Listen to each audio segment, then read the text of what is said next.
बिस्मिल्लाहिर्रहमानिर्रहीम। अस्सलाम वालेकुम नादरीन, आप यूट्यूब चैनल देख रहे हैं। मैं इमरान खान हूँ। सबसे पहले बैरिस्टर सैफ का एक दावा है। बैरिस्टर सैफ जो है वो अली अमीन गंडापुर की हुकूमत का हिस्सा है, उनकी कैबिनेट का हिस्सा है।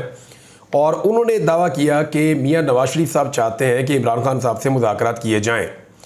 ये वो किस बुनियाद पर कह रहे हैं, ये चीज़ मैं आपके सामने रख देता हूँ। लेकिन देखें, मियाँ साहब का अपना एक स्टेटमेंट भी आया जिसमें उनकी फ्रस्ट्रेशन शो हो रही थी। मियाँ साहब कह रहे हैं जी सारी सियासी जमातें इकट्ठी हो जाएं, सारे स्टेक होल्डर इकट्ठे हो जाएं, सारे इदारे इकट्ठे हो जाएं। ये वही नवाज शरीफ है जो कल तक कहते थे मुल्क के सारे मसाइल का हल मेरे पास है। ये वही नवाज शरीफ है जो ये कहते थे कि मेरी बेटी भी बहुत अच्छी, मेरा भतीजा भी बहुत अच्छा, मेरा भाई भी बहुत अच्छा, मैं भी बहुत अच्छा और मेरा समधी भी बहुत अच्छा, मेरा पूरा ख़ानदान मिलके पाकिस्तान को बेहतरीन कर देगा और हम पाकिस्तान को बहुत आगे ले जाएंगे। लेकिन अब उस नवाज शरीफ को सांस चढ़ गया है। नवाज शरीफ बहुत ज़्यादा परेशान है और परेशानी इस तरह भी दिखाई दे रही है कि यानी अब वो चाह रहे हैं कि सारे ही बैठ जाएं, यानी ये मलबा मेरे अकेले के ऊपर ना गिरे, सब के ऊपर गिर जाए। शहबाज शरीफ साहब जो हैं उनकी पॉलिसी अलग है, मियाँ नवाज शरीफ साहब जो हैं उनकी पॉलिसी अलग है। लेकिन बैरिस्टर सैफ का दावा सामने आया कि नवाज शरीफ इमरान खान से मुज़ाकरात की कोशिश कर रहे हैं। अच्छा, एक तरफ बैरिस्टर सैफ का ये स्टेटमेंट है कि नवाज शरीफ मुज़ाकरात करना चाहते हैं, दूसरी तरफ जो है वो इमरान खान साहब ने सेम टाइम में एक स्टेटमेंट दे दिया। और इमरान खान साहब का स्टेटमेंट जो है नवाज शरीफ के बारे में वो बहुत ही इंटरेस्टिंग है और वो जेल में बैठे हुए हैं। बैरिस्टर साहब ने कहा कि शहबाज शरीफ को इमरान खान की शक्ल में अपनी सियासी मौत नज़र आ रही है। दोनों भाई ज़ाती और सियासी मफाद के लिए लड़ रहे हैं और इमरान खान किसी भी डील पर नहीं है, अवाम के लिए डायलॉग पर यकीन रखते हैं। वरना और ना वो मैंडेट चोरों के साथ को मुज़ाकरात करेंगे और ना ही डील करेंगे। नवाज शरीफ मफामत करना चाहते हैं और चौथी मरतबा वज़ीर-ए-आज़म बनने की कोशिश कर रहे हैं। नवाज शरीफ को इस वक्त मफामत चाहिए, शहबाज शरीफ को इस वक्त सियासी तनाव में अपनी खैर नज़र आ रही है और शहबाज शरीफ किसी सूरत नवाज शरीफ को वज़ीर-ए-आज़म नहीं बनने देंगे। उनके इंटरनल मामला चल रहे हैं। लेकिन ये तो अब दिखाई दे रहा है या समझ आ रही है कि नवाज शरीफ की एक ख्वाहिश है कि किसी तरह इमरान खान साहब टेबल पर आ जाए मुज़ाकरात की। अब मामला ये है कि इमरान खान साहब खुद कह दें वो ये चाहते हैं, यानी उनकी ख्वाहिश ये है कि इमरान खान साहब अपने मुंह से कहें कि यार मैं मुज़ाकरात करना चाहता हूँ ताकि फटाफट रास्ता खुले। लेकिन जब भी उनकी तरफ से, PMLN की तरफ से, पीपल्स पार्टी की तरफ से मुज़ाकरात की ख्वाहिश आती है तो इमरान खान साहब लात मार देते हैं। और वजह यह है कि इमरान खान साहब कहते हैं मेरे मैंडेट के ऊपर बैठ के मेरे साथ कैसे मुज़ाकरात कर सकते हैं, सीटें सारी मैंने जीती हुई हैं, ये इनके ऊपर ज़बरदस्ती बैठे हुए हैं, तो मेरा माल चोरी करके और फिर ये कहते हैं और चोरी के माल के ऊपर मुज़ाकरात कर लें। वही पहले चोरी का माल वापस करें। अब इमरान खान साहब का जो स्टेटमेंट है वो मैं आपके सामने रख देता हूँ, ये इंपॉर्टेंट है। यहाँ से हम बात शुरू करते हैं। इमरान खान साहब ने कहा बातचीत के लिए हमेशा से तैयार हूँ, लेकिन फैसला करने वालों से बात होगी जो फैसले कर सकते हैं। अडयाला जेल में इमरान खान साहब सहाफ़ियों से बात कर रहे थे। उन्होंने कहा कि 9 मई इनकी इंश्योरेंस पॉलिसी है, 9 मई ख़त्म हुआ तो इनकी हुकूमत और सियासत दोनों ख़त्म हो जाएंगी। तहकीकात करना है तो 9 मई के लिए जुडिशल कमीशन बनाया जाए। जब भी मुज़ाकरात की बात होती है 9 मई का शोर मचाते हैं। बातचीत के लिए हमेशा से तैयार है, फैसले करने वालों से बात होगी। फिर उन्होंने कहा कि मेरा ऑक्सफोर्ड यूनिवर्सिटी का चांसलर बनना पाकिस्तान के लिए एजाज़ की बात होगी और अगर मैं ना भी बन सका तो कोई बात नहीं। यानी इमरान खान की आप सोच देंगे, वो कहते हैं बन गया अगर मैं चांसलर तो ये पाकिस्तान के लिए एजाज़ की बात होगी। आज भी वो पाकिस्तान की बात कर रहे हैं। और उन्होंने कहा अगर ना बन पाया तो कोई बात नहीं, खैर है। तो पाकिस्तान में क्रिकेट की तारीख में इस मुकाम तक कोई नहीं पहुंचा जहां तक इमरान खान साहब ने क्लेम किया कि मैं पहुंचूं। फिर उन्होंने कहा पाकिस्तान का सबसे बड़ा फिलैंथ्रोपिस्ट मैं हूं, 2 अस्पताल बनाए हैं, 2 यूनिवर्सिटियां बनाई हैं, एक और यूनिवर्सिटी भी बन रही है। इमरान खान ने कहा अब ये वो बात है जो नवाज शरीफ के बारे में इमरान खान साहब ने की है। एक तरफ नवाज शरीफ साहब वो कोशिश कर रहे हैं इमरान खान साहब से मुज़ाकरात हो जाए, किसी तरह अंगेज हो जाए पाकिस्तान तहरीक इंसाफ, एक मुफाहमत हो, सारे रल के कोई नया इलेक्शन किसी और तरफ जाएं। ये मलबा हमारे ऊपर जितना पड़ गया है वो तो बेड़ा ही गर्क हो गया ना इनका। और अभी हुकूमत की प्रोग्रेस रिपोर्ट आई है और हुकूमत के अपने बंदों ने दी है, वो प्रोग्रेस रिपोर्ट भी आपके सामने रखूंगा कि हुकूमत का जिनके ऊपर इन्हिसार था उन्होंने हुकूमत को कैसे अभी पूरे पोल इनके खोल दिए कि एक्चुअली हुकूमत करने क्या जा रही है। इमरान खान ने कहा कि Guinness book of world record में 2 नई एंट्रियां होने जा रही हैं नवाज शरीफ के हवाले से। एक एंट्री उस यू टर्न की होगी जिसमें वोट को इज्जत दो का नारा लगाया गया और फिर बूट को इज्जत दे दी गई। नवाज शरीफ 2.5 साल तक वोट को इज्जत दो कहते रहे, फौज और मार्शल लॉ पर तनकीद करते रहे। ख्वाजा आसिफ ने फौज को जितना बुरा भला कहा किसी ने नहीं कहा। एहसन इकबाल ने पहली मरतबा हमूद रहमान कमीशन रिपोर्ट के बारे में बताया। एहसन इकबाल ने फौज से मुताल्लिक कहा था यह रियासत के अंदर रियासत है। एहसन इकबाल ये भी कहते रहे कि पाकिस्तान म्यांमार बनने जा रहा है, बर्मा। अच्छा, एहसन इकबाल के बारे में एक बड़ी क्लियर चीज़ मैं आपको बताता हूँ, ये बहुत कम लोगों को पता होगा। लोग शायद इस गलतफहमी है कि नारोवाल के NA 76 से शायद एहसन इकबाल जीत जाते हैं, लेकिन ऐसा नहीं है। कर्नल जावेद कालू साहब हैं वहाँ पे और इन्होंने एहसन इकबाल साहब को शिकस्त दी है। इन्होंने 2005 और 2001 में, यानी ये पहले भी इनको शिकस्त देते रहे। 2002 के इलेक्शन में भी इंतखाबात लड़के शिकस्त दी थी और अब इन्होंने ये जो इंतखाब हुआ है इसमें एहसन इकबाल को बहुत बुरी तरह शिकस्त हुई है। और जो वोटों की गिनती है वो मैं आपको बता देता हूँ कि एहसन इकबाल साहब को कितने वोट पड़े थे। एहसन इकबाल साहब को पड़े थे जी 1,13,732 वोट, जबकि कर्नल जावेद कालू को पड़े थे 1,29,532 वोट। लेकिन हुआ क्या, एहसन इकबाल को फॉर्म 47 के ऊपर, जाली के ऊपर जितवा दिया गया। अब एहसन इकबाल साहब और उनके फैमिली मेंबर जो है वो आजकल शेखुपुरा में बहुत दिखाई देते हैं। उसका रीज़न पता क्या है? ये शेखुपुरा में एक जगह पे कहते जाए इनका वो जेब कट गई है एहसन इकबाल साहब की, थोड़ी दिन पहले खबर भी आई थी।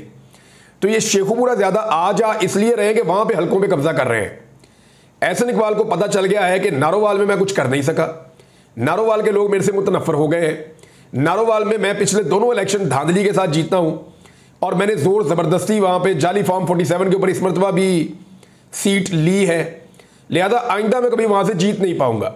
जब भी कभी फ्री एंड फेयर इलेक्शन हुआ या नॉर्मल इलेक्शन भी हुआ तो धांधली के बावजूद जीतना मुश्किल हो जाएगा। तो अब वो शेखुपुरा के अंदर कोशिशें कर रहे हैं कि वहाँ पे कोई पींगी चढ़ जाए और वहाँ पे इनको इलेक्शन लड़ने का मौका मिले। बहरहाल ये तो एहसन इकबाल साहब की बात बीच में आ गई। तो इमरान खान साहब फरमा रहे हैं कि Guinness book of world record में जो दूसरी एंट्री होगी ना नवाज शरीफ की, वो होगी जी कि चारों अंपायरों को साथ मिलाकर नवाज शरीफ साहब खेले, फिर भी हार गया। यानी नवाज शरीफ 4 अंपायरों को, अब ये 4 अंपायर मैंने नहीं आपको बताने, 2 तो आपको बता देता हूँ। एक वो कादी फायदी साहब को कहते हैं, एक वो कहते हैं इलेक्शन कमिश्नर को, चीफ इलेक्शन कमिश्नर को। ये 2 अंपायर तो हो गए, बाकी 2 भी आपको इमरान खान साहब खुद ही बताएंगे कि किन के बारे में वो कहते हैं। तो 4 अंपायर हैं, उनके साथ इमरान खान साहब ने कहा कि नवाज शरीफ मिलकर खेला, उनको साथ मिलाकर खेला, फिर भी हार गया। दूसरी पार्टी को मैच खेलने ही नहीं दिया गया, बल्ला भी छीन लिया उनसे। उनको जब मालूम होता है कि हमारी कोई बात चल रही है तो उनको 9 मई याद आ जाता है, फिर मुतालबा कहते हैं 9 मई पर माफ़ी मांगे। नवाज शरीफ को जिताने के लिए 74,000 वोट डलवाए गए, 74,000 वोट नवाज शरीफ को जितवाने के लिए डलवाए गए। ये जो यास्मीन राशिद साहबा वाला इलेक्शन है। इमरान खान ने कहा कि महमूद खान अचकज़ई की हुकूमत से बात चल रही है, बातचीत के लिए हमेशा तैयार है। बात उनके साथ होगी जो फैसले की काबिलियत रखते हैं, उनसे बात करना, इलेक्शन में उनके डाके को तस्लीम करना है। यानी जो सियासतदान है, ख़ासतौर पे PMLN, वो पीपल्स पार्टी और MQM के बारे में ये सोचते हैं इमरान खान साहब और उनकी पार्टी कि इन्होंने क्योंकि मैंडेट चोरी किया हुआ है तो डाकुओं के साथ क्या बात करें लूट मार के बारे में, तो इनके डाके को तस्लीम करना है। इसका मतलब तो ये है। हमारे 8 सितंबर के जलसे के 3 मकासद है, ये बहुत इंपॉर्टेंट है नाज़रीन, आपने याद रखना और इसका इंपैक्ट भी आएगा।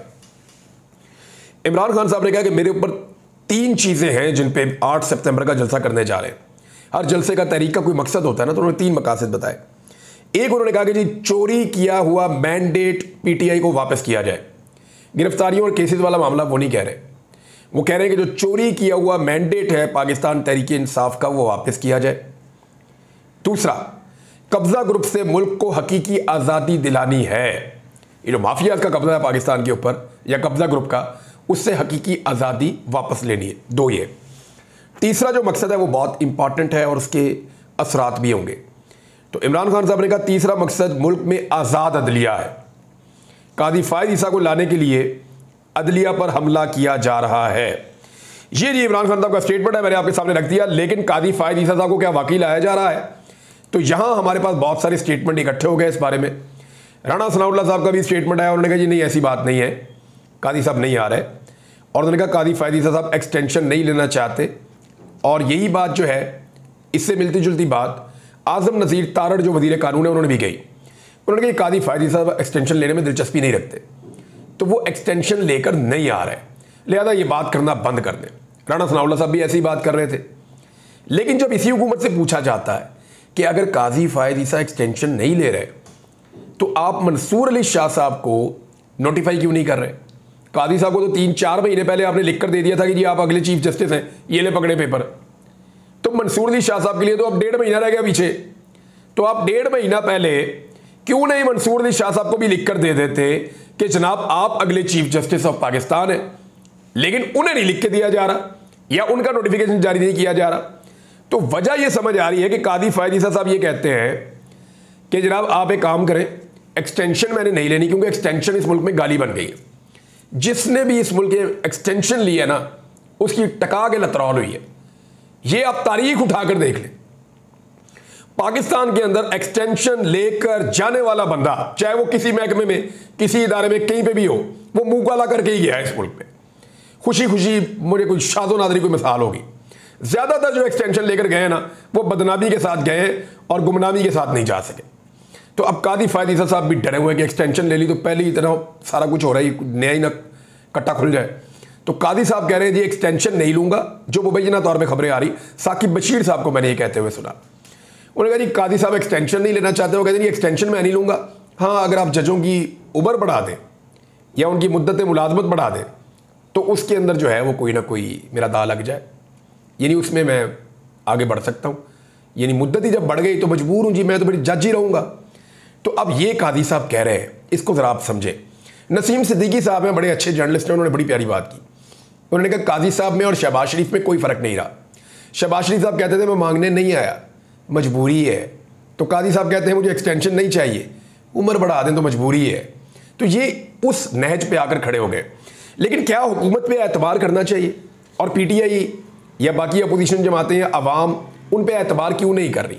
वजह यह है कि इस हुकूमत ने जो जो कहा उसको उलट करके दिखाया। पाकिस्तान में बेशुमार चीज़ें ऐसी हैं, कहते कुछ हैं करते कुछ हैं, दावे इनके कुछ और होते हैं। इमरान खान की हुकूमत गिराई, ये कह रहे थे हम ये कर देंगे वो कर देंगे, इकॉनमी को ऐसे वैसे, कुछ भी नहीं कर पाए, उल्टा बेड़ा गर्क किया इन्होंने हर चीज़ का। तो इनसे कोई बात नहीं है कि ये नंबर पूरे करके किसी भी वक्त गेम डाल के कुछ भी खेल खेल के तो ये कादी साहब को एक्सटेंशन दिलाने के चक्कर में कोई कानून ही बदल दें, आइन में तरमीम कर दें। लेकिन अभी ये लोग अपने मुंह से ये तस्लीम कर रहे हैं कि हमारे पास 2/3 अक्सरियत नहीं है।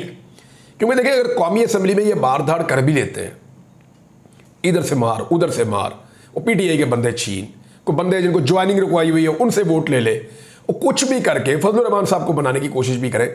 ये अगर कौमी असम्बली में कर भी लेते हैं ना तो सेनेट में इनके पास 2/3 अक्सरियत नहीं है।